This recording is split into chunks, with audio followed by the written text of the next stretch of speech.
Okay, so for the next scenario, we're going to go ahead and pick two names. We have Alex. Hi, Alex. Hey. And Doug. Hello, Doug. Hello.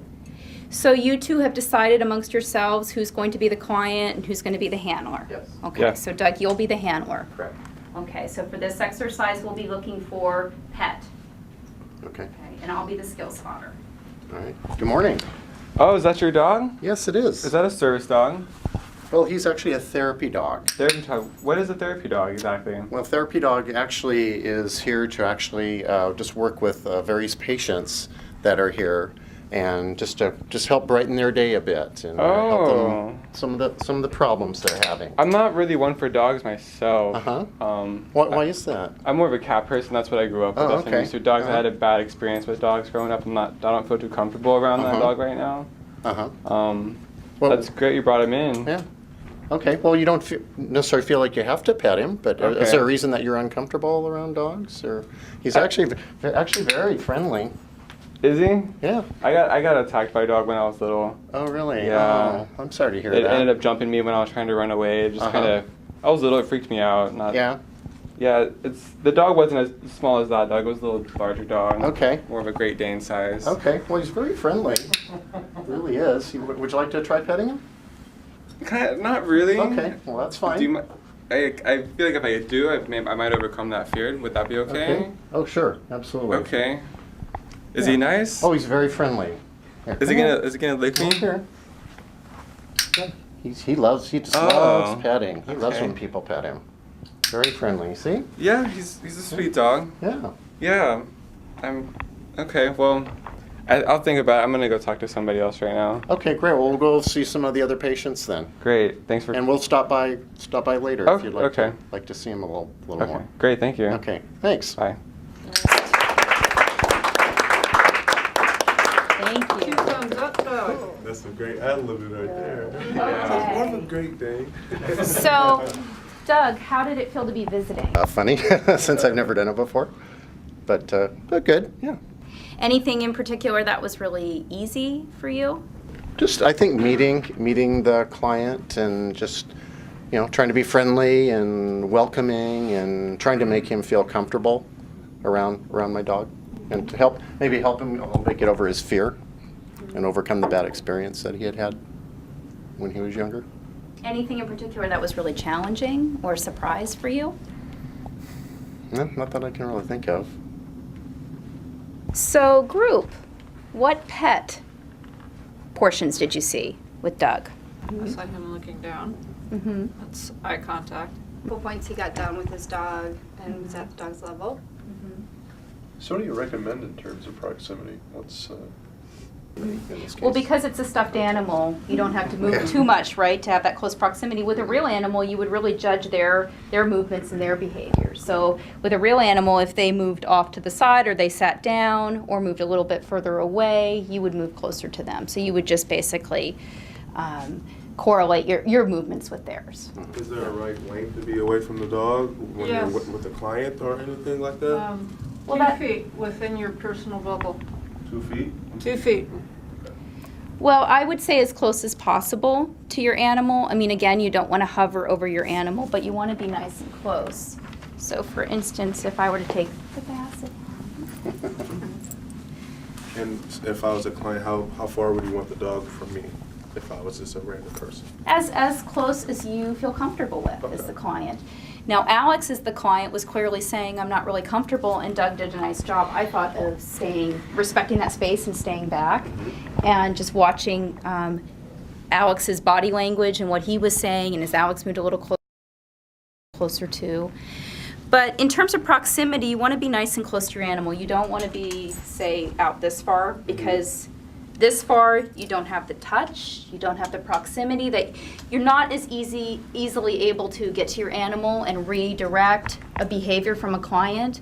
And as we do more scenarios today, you'll see how important it is to be nice and close to your animal. Could be that you kneel next to your animal, or you're sitting, or you're standing, whatever works for your animal and their size, and that type of breed that they are.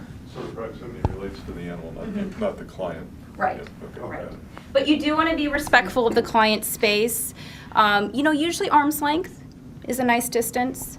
Any closer than that and you're a little too close and you can be a little too intrusive, so you want to be really respectful of their space.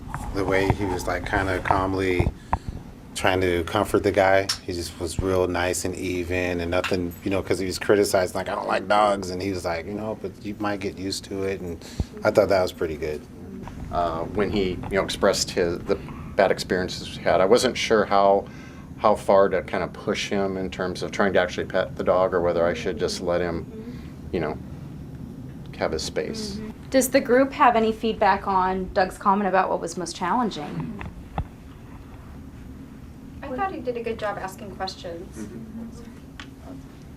Would you advise someone to, if someone was afraid of an animal, to keep trying to have them touch the animal or just walk? You may come across a client who may seem uncomfortable, but then they start to move forward and they show curiosity and they say, well, maybe I will pet your dog. So you really judge how close you get and how much you visit with them based on their personal boundaries and space and their preference. And then you'll be able to tell if there's a client that's really uncomfortable. I was visiting at one point in time with one of my dogs, and there was somebody down the hallway who I could definitely tell was scared of dogs. He basically put himself against the wall and he did this, moving away. That's a clear sign. Don't want to visit. So being respectful of that, mirroring what's going on for that person. So just being respectful of that. Alex did seem like he came around a little bit, and he was somewhat interested. Therapy dog, that was definitely an aspect that would be good to go on instead of just a service dog. If it's a therapy dog, he or she's been trained to deal with certain situations. So that definitely helped. Did it seem clear for you the difference between a service animal and a therapy animal? No. Okay. I didn't explain that. No. When I asked if it was a service animal and he said it was a therapy animal, it just kind of, I didn't think anything about it. It was just, it's a therapy animal, okay. So Okay. maybe he's done, the animals worked with different clients before. Okay. Do So- you think I should have gone into more of an explanation of the difference between service and therapy? What do you think, group? Do you think that would have been helpful for the situation? Always, yeah. Yes. What is a therapy dog? In the strictest term, animal-assisted therapy is when actually the therapy has been prescribed by a medical, like a doctor or a mental health professional, where there's a goal in mind. Kind of like That's- rehabbing?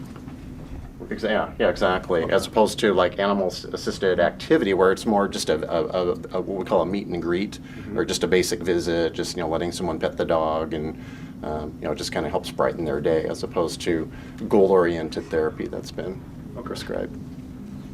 And one thing that we really do cover when we talk about terminology in the course is the difference between service animals and therapy animals. And we help students be able to understand the difference so that when they're visiting in a setting, they're able to explain the difference very quickly so that the average person will be able to understand why there's a dog there. And many times when you're visiting as a pet partner, if your animal's wearing a vest, people will ask, is that a service animal? Even to the point of, oh, I can't pet that animal, it's a service animal. And then that's a good way to then segue into explaining what a therapy animal is and why that animal's at the hospital.